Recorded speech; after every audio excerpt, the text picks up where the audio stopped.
क्या आप जानते हैं स्वयं भगवान शिव, भगवान राम और श्री कृष्ण ने भी अपने अपने जीवन में गुरु बनाए थे, क्योंकि गुरु ही एकमात्र वह शक्ति है जो अंधकार से प्रकाश की ओर ले जाती है।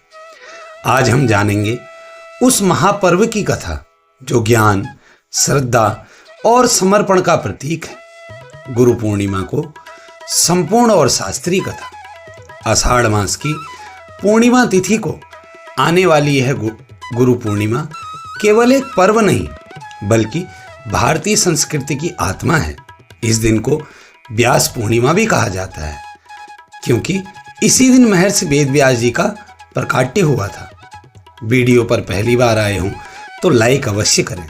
वेद व्यास जी ने न केवल चारों वेदों का विभाजन किया बल्कि 18 महापुराण, ब्रह्मसूत्र और महाभारत जैसे ग्रंथों की रचना कर समस्त मानवता को ज्ञान का मार्ग दिया। गुरु पूर्णिमा का उल्लेख महाभारत, स्कंद पुराण और पद्म पुराण जैसे ग्रंथों में भी मिलता है। कहा गया है, गुरुर् ब्रह्मा गुरुर् विष्णु गुरुर्देवो महेश्वरो गुरुर् साक्षात परम ब्रह्म तस्मै श्री गुरुवे नमः। इस श्लोक में स्पष्ट कहा गया है कि गुरु ही साक्षात ब्रह्मा है और उसकी वंदना स्वयं ईश्वर की वंदना के समान फलदायक होती है। चैनल पर पहली बार आए हों तो सब्सक्राइब जरूर करें और बेल आइकन को दबाएं ताकि आपके पास हमारी अगली वीडियो भी पहुंचे। गुरु केवल शिक्षा नहीं देता, वह आत्मा को जगाता है। वह हमें सांसारिक भ्रम से निकालकर सत्य के मार्ग पर चलना सिखाता है। इसीलिए गुरु को माता पिता से भी ऊंचा स्थान दिया गया है। गुरु पूर्णिमा का पौराणिक इतिहास अत्यंत रोचक है।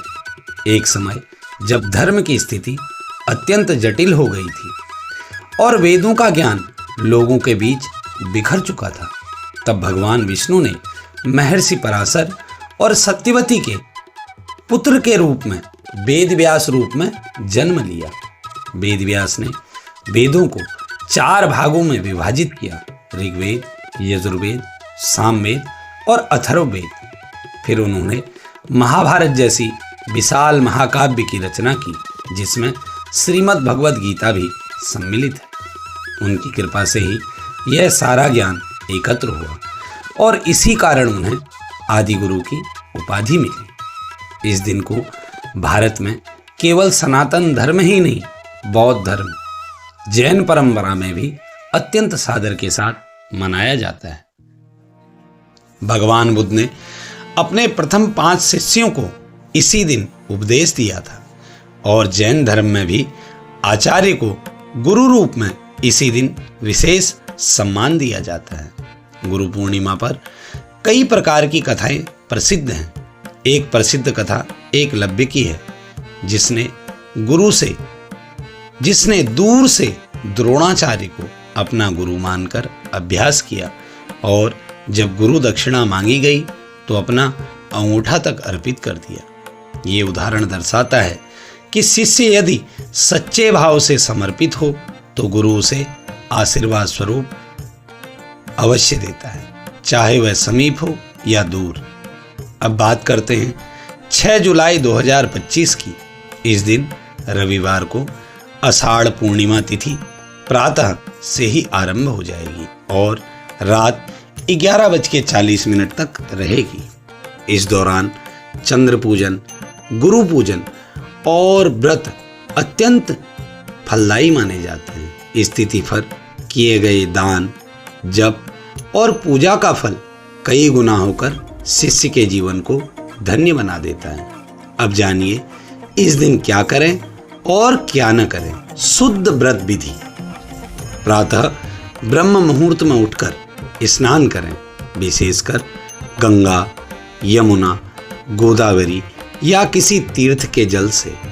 शुद्ध वस्त्र पहनें और अपने गुरु, इष्टदेव या आध्यात्मिक मार्गदर्शक का ध्यान करें। यदि आपके जीवन में कोई साक्षात गुरु नहीं है तो भगवान वेद व्यास, भगवान शिव या भगवान विष्णु को गुरु रूप में पूज सकते हैं। पंचोपचार या षोडशोपचार विधि से गुरु का पूजन करें।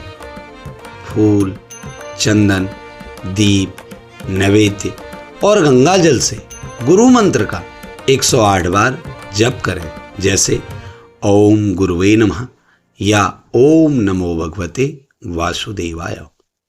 गुरुओं के उपदेशों का चिंतन करें और किसी योग्य व्यक्ति को दान अवश्य दें, जैसे वस्त्र, अन्न या विद्या सामग्री। यदि गुरु जीवित हैं तो उनके चरण स्पर्श कर आशीर्वाद लें और उन्हें कुछ अर्पित करें। शिष्य के लिए यह सबसे बड़ा पुण्य माना गया है। इस दिन निंदा, क्रोध, झूठ या गुरु अवमानना जैसी बातें भूलकर भी न करें। गुरु पूर्णिमा के दिन एक और विशेष संकल्प लेने की परंपरा है। यदि आप अपने जीवन में अज्ञानता, भटकाव या मानसिक क्लेश से जूझ रहे हैं तो इस दिन अपने गुरु या इष्ट के सामने यह प्रतिज्ञा करें कि आप उनका बताया मार्ग अपनाएंगे। यह आत्मबल को जागृत करने का दिन है। गुरु के बिना जीवन दिशाहीन है। जैसे दीपक के बिना अंधकार में रास्ता नहीं मिलता, वैसे ही गुरु के बिना जीवन में मोक्ष नहीं मिलता। गुरु केवल हमें पढ़ाता नहीं है, वह हमें रचता है। अंत में आइए हम सब यह प्रण लें कि इस गुरु पूर्णिमा पर हम केवल पूजा तक सीमित न रहें, बल्कि अपने जीवन को शुद्ध, ज्ञानमय और गुरु केंद्रित बनाएं। गुरु की कृपा से ही भक्ति का व्यक्ति का भाग्य बदल सकता है। सद्गुरु का एक वचन शिष्य को जन्मों के अंधकार से बाहर निकाल सकता है। गुरु ही वह दीपक है जो स्वयं जलकर दूसरों को प्रकाश देता है। अब इस भावपूर्ण अवसर पर एक निवेदन, यदि आप भी चाहते हैं हर व्रत, पर्व और कथा की शुद्ध, प्रामाणिक और भावनात्मक प्रस्तुति आपको मिलती रहे, तो हमारे चैनल गाथा बाई हीरा को अभी सब्सक्राइब करें। यहाँ हर व्रत की केवल कथा नहीं, बल्कि उसकी आत्मा को समझाया जाता है। अगर आप अपनी कुंडली का अध्ययन भी चाहते हैं तो आप हमसे संपर्क कर सकते हैं। आपकी कुंडली का अध्ययन बिल्कुल निःशुल्क किया जाएगा। जय गुरुदेव, जय सिया राम।